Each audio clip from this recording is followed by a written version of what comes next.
Well, we've talked about two of the theoretical components in hypothesis testing. So we've already discussed this idea of sampling and the sampling approach. And we've talked about p-values, or the rule for making a choice between alternatives.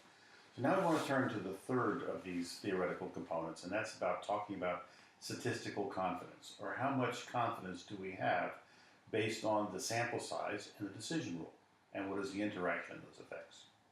So confidence intervals, what are they? Well, we see that a confidence interval is in the physical dimension of the measurement. So it's in the units of standard deviation, for instance, or in the units of the physical measure of the mean, or in the units of the ratio of a proportion. And we also can see that it's also got a confidence level, and that is the probability of the compliance of this particular sample to the rule that we're trying to make. Now, when we think about probability, there are three different types of probability. The first is what you might call personal probability. I believe something is going to happen. So this is like, my idea is the probability is it's going to rain maybe 30% today. Why? I don't know. I didn't study it. I just feel that way.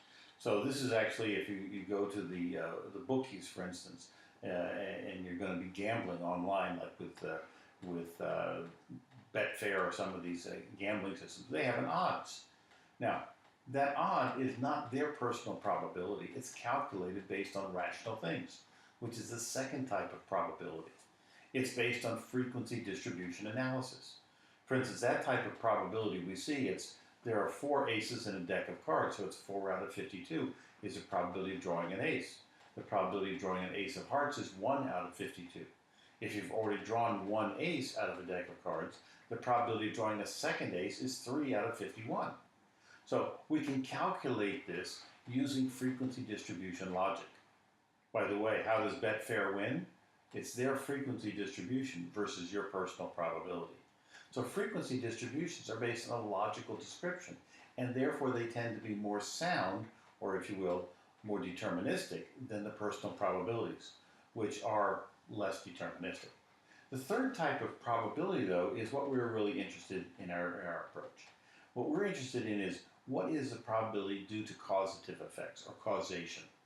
So at the end of this discussion in the analyze phase, we will talk about principles of causation, how they operate. But for now, let's just talk about this idea of the confidence level and the confidence interval. And how does probability work in this? So we've already seen there's a p-value that's based on sample size. And so what we see is we can actually calculate that relationship based on the opportunity, if you will, for certain events to occur. Now, there's a formula for this. So the confidence interval for a 95% confidence interval, that's where we see alpha is equal to 0.05. It's going to be equal to a statistic. That can be the mean. It could be x bar, the sample statistic. It could be s, the sample standard deviation. Or it could be p, the proportion of failed in a sample population or sample size. And that's going to be plus or minus some amount of probability. So it's plus or minus a statistic like z. So z is the characteristic that we use for a normal probability distribution. It happens to be fixed for a 95% confidence interval. It's 1.96. Okay, and so we can look that up in a table, or allow Minitab to calculate it. And then it's multiplied, z, times what we call the standard deviation of the sample size. Okay, so what is that? It's s over the square root of n. So what happens to s over the square root of n? I'm going to draw a circle around that, and now you can see that s over the square root of n is going to behave in a certain way. As n, the sample size, gets bigger, s over the square root of n gets smaller. And therefore, we're multiplying z times a smaller number, and this plus or minus, or the confidence interval, is getting smaller. This is why we were saying before, we have to be very much aware that with large populations, we will get a distortion in terms of effects, just based on s over the square root of n. So we want to make sure that in large populations, small differences may appear to be statistically significant using the p-value, but what was actually the measure that we see, and does it make sense in the physical world as it does in the probability world? So we see there's 3 different sampling error estimations. There's a sample error of the mean, which is about the variance of the population. So it's a variance over the sample size. The standard error of the mean is where we standardize this by taking the square root of the numerator and the denominator. So that's sigma over the square root of n. But we're talking about the sample error. We now change this to the Roman numeral characteristics. So it's s over the square root of n. And what we see in is all of these, as s over the square root of n increases, the actual distribution will improve. It will get tighter and tighter and tighter and look like much more discrete distribution. Also, there's another change that happens. So here's the Minitab output. We have the same sample size, the same data. See, the means are the same, the standard deviations are the same, and the standard errors of the mean are the same. All we're changing is the percent of this confidence interval.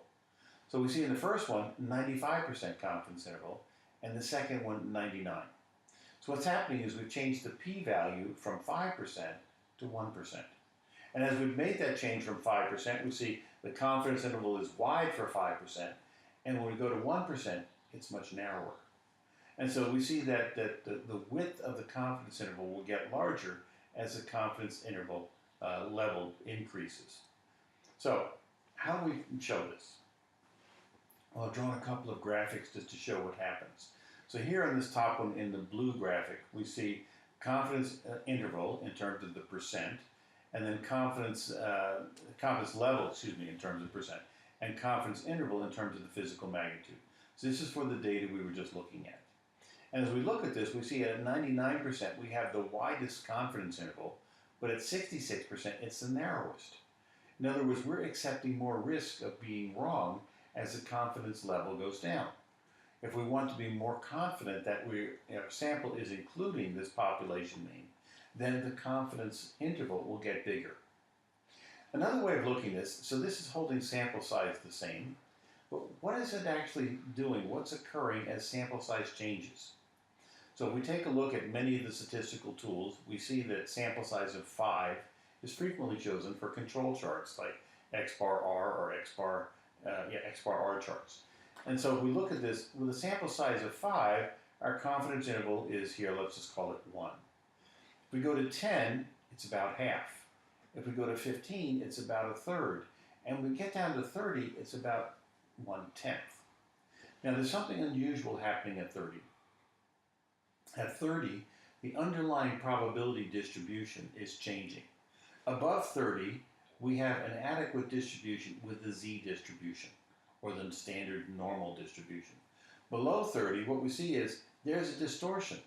So above 30, if we take a look at that line is almost asymptotic. It's not really changing for sample size, or not much that it really matters a whole lot. But under 30, we see this confidence interval is increasing very rapidly. This was observed by in about 100 years ago, actually. And what we see is that there are two different statistical distributions happening. At small sample size, Minitab will change you to what's called a student's t-distribution.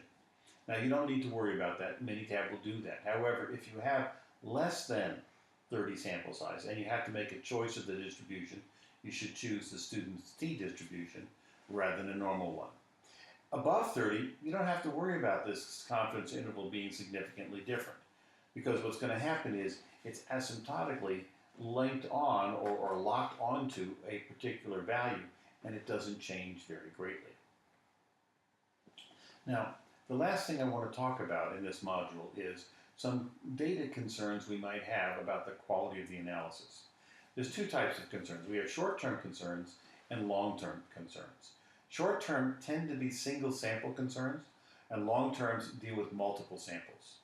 So within the short-term single sample concern, there are 6 things we worry about. So first is the validity.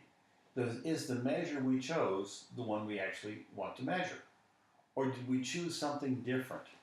So sometimes you may be taught in engineering, if you can't measure directly what you need to, you might measure a proxy, something that stands for it.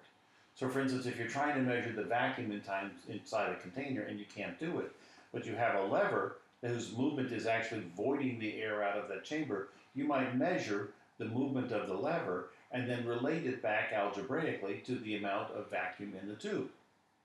But that may or may not be the right type of measure. So are we really valid? We have to go check that.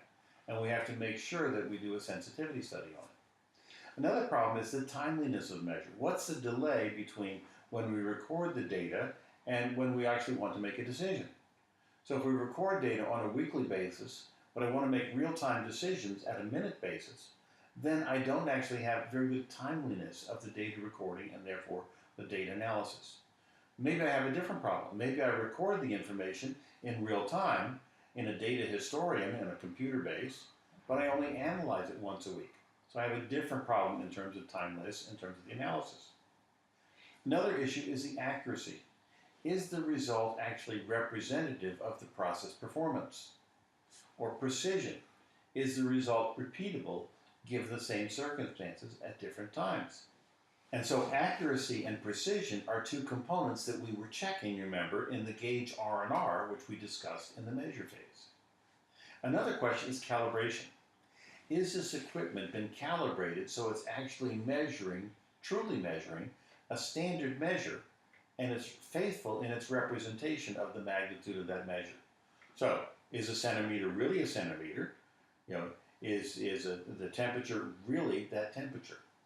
So, the final one is foolproofing. Have we done data collection and the analysis of it in a way that the data collectors and analysts don't make mistakes in their observations? And so that means we have a sound procedure for how we collect and analyze the data. So all of those are what you would call short-term, single sample concerns. Now, over the long term, we're going to have a whole bunch of these short terms. And so we also are going to measure or worry about the stability of the measurement over some period of time. So stability is a difference between short-term measures and how that measurement process changes over a period of time for a known set of measurement systems. So in this long term, we have multiple concerns. And those multiple concerns are around reliability. So is short-term performance sustained consistently over the long term?